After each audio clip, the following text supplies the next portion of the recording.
तो कामदेव की पहुंच चित्त तक है, आत्मा तक नहीं है।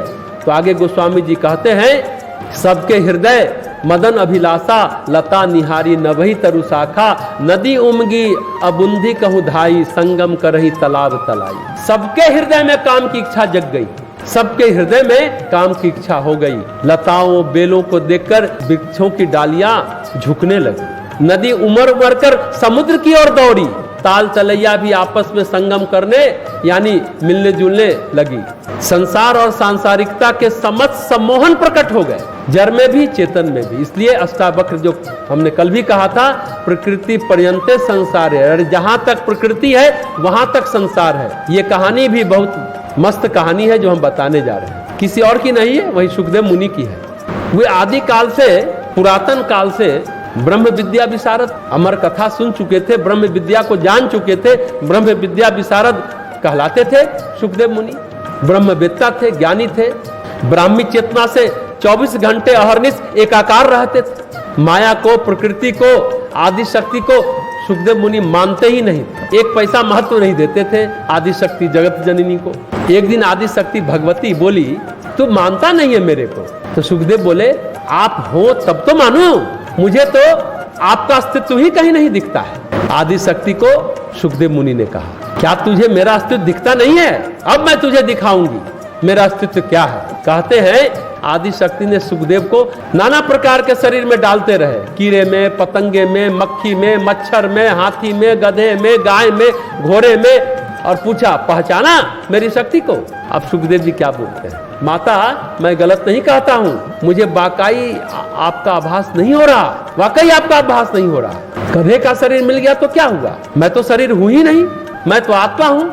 अरे गधे के शरीर से आत्मा की प्रकृति थोड़ी ही बदल जाएगी? हाँ, देह की प्रकृति बदलेगी। अरे पहले मैं रोटी खाता था, मैं घास खाता हूँ, इतना ही फर्क पड़ा है मुझ में, और कोई फर्क नहीं पड़ा।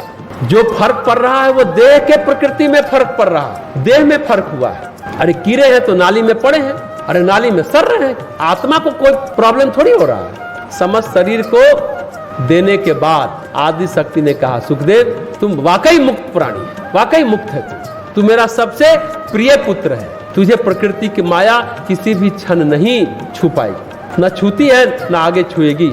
नरक में रखो या स्वर्ग में रखो, जिसके अंदर भक्ति की चैतन्यता है, जिसके अंदर आत्मा का स्वभाव है, वो कभी परिवर्तित हो ही नहीं सकता, वो नष्ट हो ही नहीं सकता। बुद्ध कहीं भी रहें, सुखदेव कहीं रहें, उनको हम कहीं रख दें, उनके शरीर को विवश कर सकते, उनके मन के वृत्तियों को मोड़ नहीं सकते।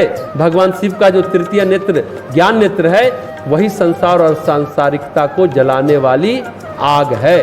प्रकृति के आरोह अवरोह सब हैं, केवल जीव जंतु जगत चर, सिर्फ जीव जगत ही नहीं, चर अचर जितने थे जगत में, सभी के अंदर मदन की इच्छा हो गई, काम की इच्छा हो गई। चेतन में नहीं, जड़ में भी हो गई, वृक्ष वनस्पति में भी हो गई। अब एक बात कह करके हम अपनी बात समाप्त करेंगे। क्वांटम फिजिक्स साइंस के स्टूडेंट पढ़े होंगे। क्वांटम फिजिक्स भी कहता है जड़ है ही नहीं, चेतन ही है, सिर्फ ऊर्जा का संसार है, ये केवल ऊर्जा के ही आरोह अवरोह हैं। ये भी तत्व दृष्टि है, आइंस्टीन की थ्योरी पर बेस्ड है ये क्वांटम थ्योरी। ये कंप्यूटर भी क्या है, क्वांटम थ्योरी पर ही तो बेस्ड है। हाइजेनबर्ग ने आइंस्टीन की थ्योरी को आगे बढ़ाया, जैसा उन्होंने कहा कि पदार्थ को तोड़ो तो परमाणु बनता है, परमाणु सबसे छोटी इकाई है, और परमाणु को तोड़ो तो इलेक्ट्रॉन, प्रोटॉन, न्यूट्रॉन, फिर क्या सबसे छोटा क्या? अगर सबसे छोटा कण भी न रहे तो क्या? तो केवल ऊर्जा ही ऊर्जा, चारों तरफ ऊर्जा ही है। ऊर्जा की खास बात क्या होती है? वह देश काल के बंधन से मुक्त होता है। पदार्थ में देश काल का बंधन है, अगर लोहे का एक टुकड़ा है उसको खिसका सकते हैं, उसको खिसका सकते हैं, पर ऊर्जा को क्या हम खिसका सकते हैं? नहीं खिसका सकते, वो तो चारों तरफ है ऊर्जा, और हम आप भी वही ऊर्जा है। क्वांटम फिजिक्स ने कहा पदार्थ तोड़कर ऊर्जा बनती है, जो आइंस्टीन की थ्योरी क्या है, E = mc²।